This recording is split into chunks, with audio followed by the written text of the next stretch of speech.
El proverbio popular dice que una imagen vale mil palabras y es así. Te voy a mostrar estas imágenes del genio de Aroxa. Acá está, ¿no? Esta imagen, un genio Aroxa. Sobran las palabras, por supuesto. Sobran las palabras. Acá está, ¿no? La heladera. Viva el Frente Amplio. La heladera en el poder. Y las masas aborregadas o de zombies alabando, adorando a un ídolo de hielo. Sería en este caso un ídolo de hielo porque evidentemente está congelado en el poder, un poder político congelado, pero repito, el factor causal, la causa de todo esto es el comportamiento de nuestro sistema político porque no se está librando la necesaria, imprescindible batalla cultural. Se ha dado un gobierno, el anterior, que ha sido un gobierno de centro izquierda, progresista, tibio, cobarde, que no libró la batalla cultural y que desarrolló un mínimo ajuste fiscal incluso. Siquiera desarrolló un ajuste fiscal liberal, con un modelo económico realmente liberal. Hizo un ajuste fiscal, racionalizó los números, lo que pretende seguir racionalizando el economista Gabriel Odone desde la cartera ministerial del Ministerio de Economía y Finanzas, si es que lo dejan hacer. Uruguay está muy complicado en ese sentido, muy complicado,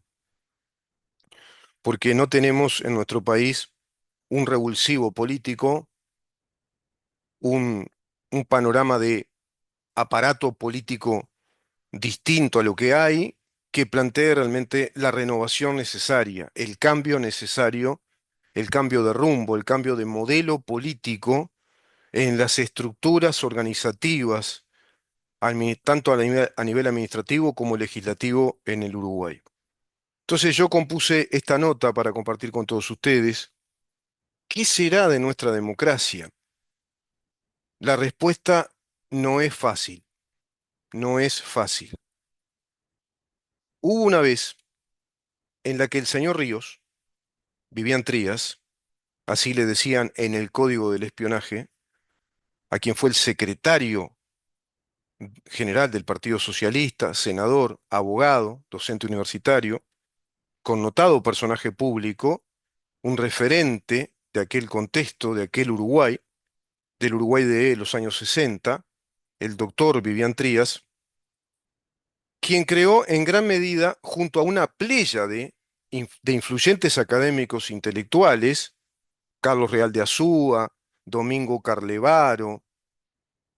y un montón de periodistas relevantes, Carlos Quijano, Eduardo Galeano, bueno, académicos intelectuales, bajo el rol de periodistas, de políticos profesionales, digamos que el río histórico de un gran caudal para el marxismo cultural político revolucionario en Uruguay. La idea estratégica del sindicalismo único, con la CNT, creada en 1964, creación del Partido Comunista del Uruguay, comulgó con el Partido Socialista, que no tuvo más remedio que en muchos aspectos seguir de atrás las estrategias revolucionarias más directas y certeras de su clásico y vanguardista rival en términos de revolución marxista-socialista. Me refiero al Partido Comunista del Uruguay, librando su revolución marxista-socialista contra el capitalismo democrático occidental liberal. Se sumó junto a las premisas indicadas por la inteligencia STB, con la cual trabajaba el señor Ríos, Vivian Trías, a la idea de crear conflictos sindicales. A partir de esa creación de sindicatos, se asumía la estrategia ya de la Escuela de Frankfurt, que había visualizado que la penetración que tenían las organizaciones sociales como sindicatos y otro tipo de organizaciones sociales,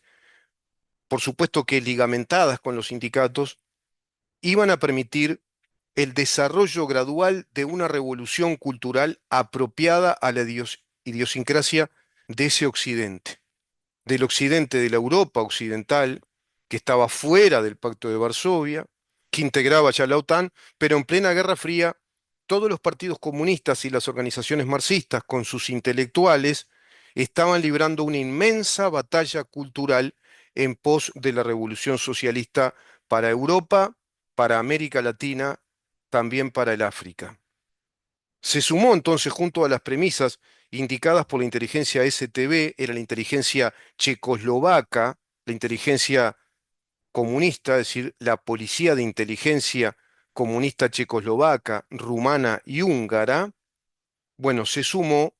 a las premisas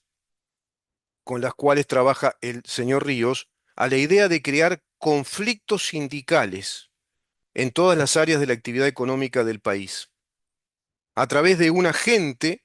que contactó con él y le fue instruyendo, dando instrucciones para que Vivian Trías colaborara y se convirtiera en lo que ellos llamaban un vigilante. El señor Bladak se llamaba este chico, experto profesional de inteligencia y de espionaje de esta central de inteligencia, la STB, que a su vez era una extensión de la KGB, de la KGB soviética. Y le habían planteado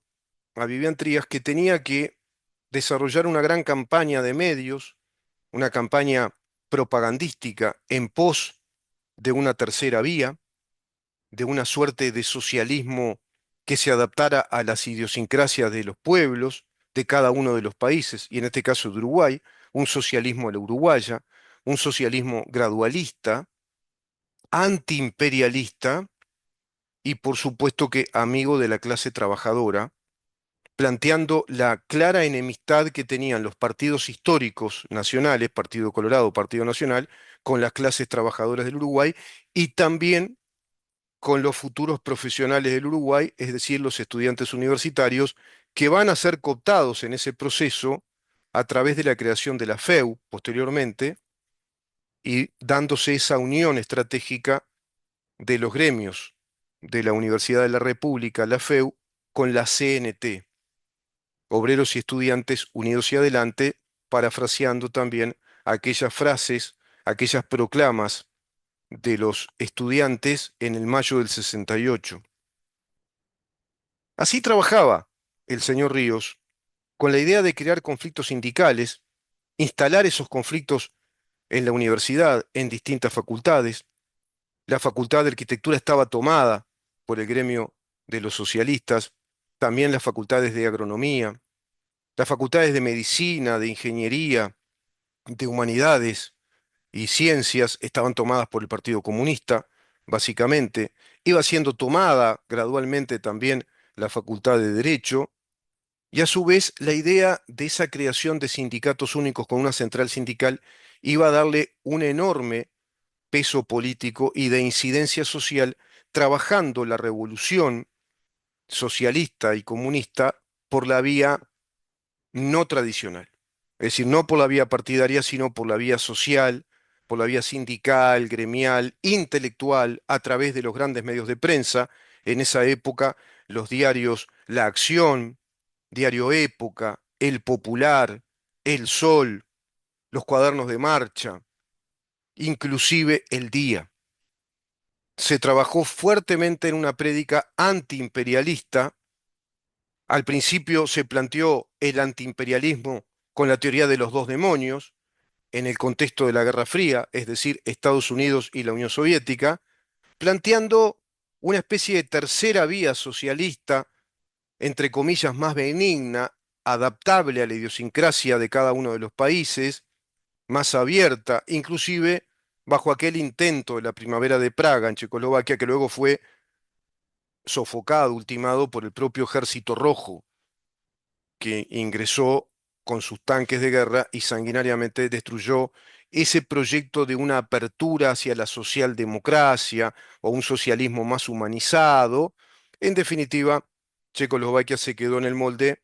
y se adecuó rápidamente, incluso la STB, a la inteligencia KGB y a todo el plan expansionista de la Unión Soviética. Por ende, se resolvió quitar la teoría de los dos demonios y configurar un relato insistente, orgánico, metódico para toda la izquierda uruguaya antiimperialista contra el imperio unilateral, despiadado del imperialismo capitalista de los Estados Unidos. El imperialismo pasó a ser uno solo, la Unión Soviética era un mega esfuerzo de una gran república federal socialista que intentaba liberar al mundo, cambiaron el discurso y a todo eso se apió también con Vivian Trías, el señor Ríos, el Partido Socialista del Uruguay, que era la expresión política de izquierda más tradicional, con más peso en la intelectualidad uruguaya, en los sectores académicos, es decir, en la universidad, en el periodismo especializado, en los intelectuales influyentes en los partidos políticos, y va a permear esa idea en todos los partidos políticos. En todo el sistema político uruguayo va a permear esta idea contra el imperialismo capitalista, liberal o neoliberal que representa a Estados Unidos para América Latina, para todos nuestros pueblos, y así entonces provocaron la alineación de simpatías políticas, de simpatías intelectuales con el proyecto del bloque socialista planteado por la Unión Soviética y en ese puente de alineación para América Latina con Cuba. Se va a dar la romantización de la Revolución Cubana, se le va a dar un porte de héroe nacional y latinoamericano a Fidel Castro. Recordemos que se había dado la crisis de los misiles en el año 62 entre el régimen de Fidel Castro con el gobierno de John Fitzgerald Kennedy, pero en verdad la crisis de los misiles fue entre la Unión Soviética y el gobierno de John Fitzgerald Kennedy, es decir, entre la Unión Soviética y Estados Unidos. En aquel momento era Khrushchev. Khrushchev era el primer ministro de la Unión Soviética, que entró prácticamente en un territorio de pugna, ingresando misiles a la isla cubana, misiles ya dispuestos prácticamente a ser disparados a Estados Unidos, los dispositivos estaban activados, a su vez envió una flota de coraceros a las costas cubanas, el patio trasero de los Estados Unidos, a raíz de incidentes vinculados a un intento de derrocamiento del régimen de Fidel Castro desde un grupo de inteligencia militar que inconsultamente elaboró esa estrategia de penetración en territorio cubano para derrocar al régimen dándole un golpe de Estado y fallando en aquella batalla llamada la Bahía de Cochinos. Esto, sin saberlo Kennedy, se encuentra en su presidencia con este entuerto, con este conflicto a escala mundial y a escala ya planetaria y de un posible autoexterminio de la humanidad a raíz de una muy ahí eventual guerra nuclear que con inteligencia logró disuadir el equipo de gobierno de Kennedy, inclusive el propio Kennedy, y en ese equipo de gobierno estaba nada más y nada menos que el economista e historiador Walt Whitman Rostow, quien planteó las estrategias políticas para el mundo libre, luchando, planteando una batalla cultural que es gigantesca contra el comunismo diseminado por el mundo. Vamos a ir compartiendo todo este tipo de material. Debo aclarar entonces que la STB era la inteligencia comunista checoslovaca, que estaba abocada a una tarea de la estrategia revolucionaria para América Latina. De acuerdo a esta estrategia, la STB jamás trabajó desde sus agentes con militantes orgánicos del Partido Comunista del Uruguay y menos con el movimiento de Melene Tupamaros, debido a un tema muy puntual, a que los integrantes del Partido Comunista, como el MLN Tupamaros, ya estaban en su mayoría identificados por la inteligencia militar del Uruguay, que había sido entrenada, preparada por la CIA. Es decir, la CIA ya estaba trabajando, colaborando con la inteligencia militar y con la inteligencia policial del Uruguay, dado que esto era realmente una campaña estratégica enorme, muy diseminada por las inteligencias del Pacto de Varsovia y de la Unión Soviética directamente, es decir, la STB y la KGB. De esta manera es que se va a ir dando el caldo de cultivo para arribar a la conclusión final de que era necesario construir una coalición marxista, una coalición de izquierda, desarrollándose entonces digamos que el proceso que va a desembocar en el matrimonio político, ideológico entre el Partido Comunista del Uruguay y el Partido Socialista del Uruguay, más allá de las diferencias históricas, de las rencillas internas, de las pugnas vanguardistas que tiene uno y otro, porque hay una rivalidad entre el Partido Socialista y el Partido Comunista en cuanto a asumir la vanguardia de las estrategias revolucionarias. Eso va a cuajar en una coalición. Se va a compartir entonces la necesidad de una estrategia más definida a raíz de un viaje que hace Vivian Trías a Cuba y queda convencido por los discursos de Fidel Castro, con el cual discrepaba. Vivian Trías, convencido de la tercera vía, de ir por una vía gradualista, electoralista, más benigna, discrepaba con la lucha armada que planteaba Fidel Castro para toda América Latina, como la estaba desarrollando el movimiento MLN Tupamaros, conjuntamente con el movimiento revolucionario oriental y con una sofisticada red de inteligencia y de logística que tenía un ejército o una inteligencia clandestina del Partido Comunista del Uruguay trabajando fuertemente con la KGB soviética, que es la que va a instruir a los militantes organizados de esa guerra subversiva que desplegó el movimiento MLN Tupamaros, entrenados tanto en países del Pacto de Varsovia como también entrenados en Cuba. Cuba colabora con ese proyecto del Movimiento de Liberación Nacional. Cuba es la que pretende que el gobierno de Allende se consolide y da todo el apoyo. Fidel Castro a Salvador Allende, que pretendió ser su clon, duró poco, afortunadamente, deterioró rápidamente Chile, pero replicaba el gobierno cubano y Fidel Castro planteando la directa lucha armada y una revolución marxista, socialista radical contra todas las fuerzas que representaran los intereses del imperialismo norteamericano y del modelo neoliberal capitalista en América Latina. Todo eso representa al Frente Amplio ya desde ese proceso de la década del 60, pero con un sistema político uruguayo adormilado, que no estaba viendo a ciencia cierta de qué se trataba y que siempre pensaron que todo era coyuntural, que todo era del momento y que arreglando ciertas situaciones instrumentales, funcionales en este caso también, como sofocar a ciertos integrantes, después se va a dar el golpe de Estado, la inteligencia que trabajó muy bien en aquel entonces dando con los integrantes claves de estas inteligencias diseminadas, con estos figurantes, como se les llamaba, con estos facilitadores, con estos logistas que también fueron cayendo, y por supuesto los integrantes de los grupos armados que eran el brazo armado, la consecuencia final de toda una organización de espionaje, de inteligencia, desde el Uruguay al servicio de estas agencias de inteligencia. Por lo tanto, esta fachada revolucionaria del socialismo, como para no despertar el miedo de las masas, que en esas épocas aún no habían sido culturizadas, es decir, adoctrinadas, acerca del mito socialista de la sociedad justa para los trabajadores empobrecidos por los empresarios capitalistas instruidos por el imperialismo de los Estados Unidos, era la estrategia adecuada.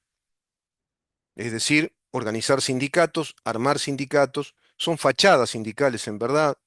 armar gremios, son fachadas gremiales en verdad, construir un modelo universitario que fue el modelo de los claustros, de los tres claustros o los tres órdenes,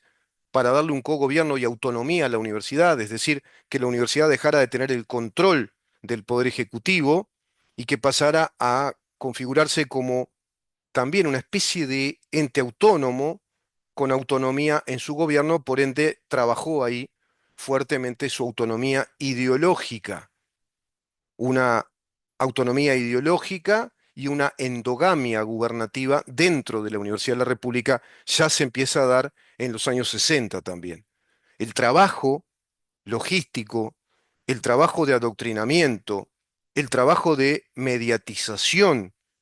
de la discursiva, la retórica socialista en Uruguay es realmente muy orgánico y desde vieja data. La idea estratégica del sindicalismo único con la CNT, como les decía, todo esto va a ser el gran ligamen, el factor coaligante y a su vez la creación del Frente Amplio en 1971 a instancias de la elaboración de un proyecto político desde las cabezas pensantes de Ronnie Arismendi, de Alberto Metol Ferré, del propio Vivian Trías, que pensaron la construcción de una coalición de izquierdas, una coalición marxista alineada al proyecto socialista, por supuesto, el proyecto del socialismo marxista, del socialismo comunista. Todo ello se hizo en relación a una discursiva de un país en ruinas, debido a una clase política corrupta y traidora, especialmente enemiga de la clase trabajadora. ¿Viste que es lo mismo hoy? Siguen con lo mismo. Que el Partido Nacional es corrupto, que el Partido Colorado es corrupto, que son corruptos, fuera el gobierno de la corrupción. Sigue lo mismo. Es exactamente lo mismo. El tema es que es lo mismo en todos lados. Es lo mismo la estrategia socialista, marxista, que despliega el Frente Amplio, sigue con este gradualismo todavía, con esta fachada sindical, con esta fachada gremial universitaria, con estas fachadas de ONGs, incrementando más y más burocracia, más aparato político, más cargos rentados, más estatización del Uruguay, con un protagonismo ya acendrado a nivel político del Partido Comunista y del MPP junto al Partido Socialista, dándose las consecuencias históricas de todo esto que estoy revisando, que proviene de la década del 60, que es claramente ubicable, son los factores históricos, digamos, inmediatos de la historia reciente del Uruguay, la historia contemporánea. No hace mucho para la historia de un país, década del 60, los 70, golpe de Estado, y después del golpe de Estado, después de la dictadura, se retoma la vía democrática fuertemente condicionada por esta coalición de izquierdas, por esta estrategia marxista que se va a refortalecer a la vuelta de la democracia en Uruguay, y a la prueba está que hoy tenemos una hegemonía marxista, una hegemonía frente amplista en el Uruguay. Todo esto sigue siendo igual, porque del lado de los partidos históricos, mutis por el foro, no presentan batalla cultural respecto a todo esto, no desarrollan una estrategia organizativa con cuadros políticos que trabajen fuertemente a nivel de la intelectualidad, a nivel de medios, a nivel universitario, en una escala nacional importante, hablando desde el modelo cultural político que Uruguay necesita para sus libertades, para nuestro desarrollo como sociedad, nuestro desarrollo económico, cultural, intelectual, tecnológico, comercial, etcétera. No se está planteando nada de eso, sigue la misma actitud omisa a la necesidad histórica de emprender una marcha de cambio cultural rotundo, de girar en 180 grados los signos políticos que Uruguay tiene ante una sociedad que está experimentando cada vez en mayor medida un descontento respecto a este modelo que es hegemónico y es tirano, es despótico,